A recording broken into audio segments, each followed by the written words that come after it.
Hello everyone, my name is Tamiko Battle and today I'll be talking to you about in vitro fertilization. In vitro fertilization is an assisted reproductive technology commonly referred to as IVF. IVF is the process of fertilization by extracting eggs, retrieving a sperm sample, then manually combining an egg and sperm in a laboratory dish. The embryo is then transferred to the woman's uterus. Why would a couple choose to go the IVF route? Well, the number one reason being infertility problems. One in eight couples faces infertility problems, which is typically diagnosed after about 1 year of trying to conceive and being unable to do so. There are underlying conditions that may cause infertility within couples, one being PCOS, which is the polycystic ovary syndrome, blocked fallopian tubes, recurrent pregnancy loss, endometriosis, low sperm count in males, or low motility, meaning that the sperm swim too slow, which they don't make it to meet the egg in time for fertilization, removed ovaries, scar tissue from previous pregnancies if a woman has had a cesarean section, and then plain and simple unexplained fertility, meaning everything is in line, everything is as it should be, but for whatever reason, a couple is unable to get pregnant.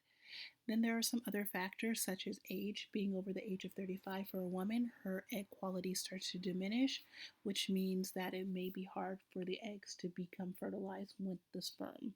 And then we also have LGBTQ couples or same sex couples that would like to build a family but are unable to do so, so they choose IVF to begin the process of starting their family. When does one decide to start the IVF process? You've been diagnosed with infertility, you've tried all measures previously, but none seem to work, or you're a same sex couple looking to start your family.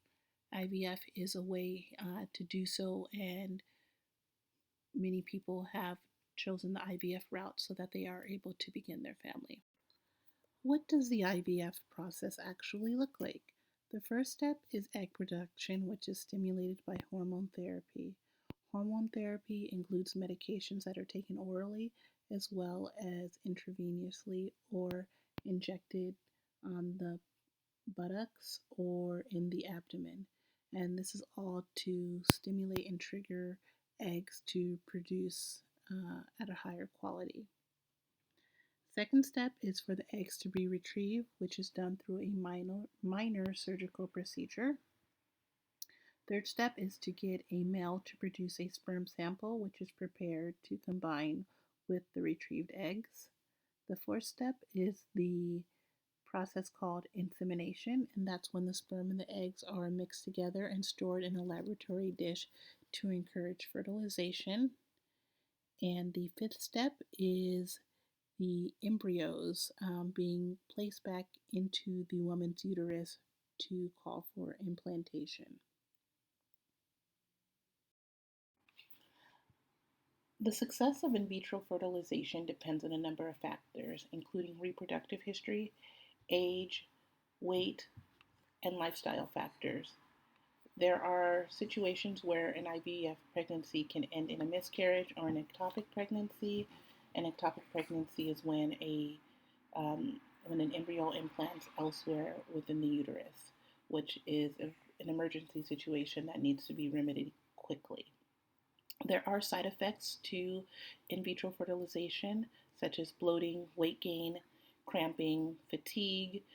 Also, with IVF, in a successful IVF pregnancy, there's an increased risk of pregnancy complications such as gestational diabetes, preeclampsia, uh, placentia previa, and also there tends to be or seems to be a higher instance of cesarean section birth versus vaginal birth. The cost of IVF can be quite significant.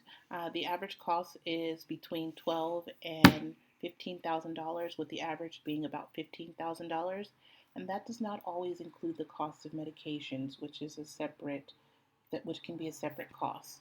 Um, a couple may need to have multiple cycles of IVF in order to achieve a successful pregnancy. And currently in the US, there are only 16 states that cover the cost of IVF. They cover some, and then in some cases, they cover all of the cost. In addition to that, if couples do want to apply for grants, there are nonprofit organizations and independent organizations that provide grants to offset the cost of IVF treatment. That is an option as well. So the cost of IVF is not a cheap one, but if you're looking to expand your family, it is definitely a cost that is well worth it. That concludes my presentation. Thank you for listening.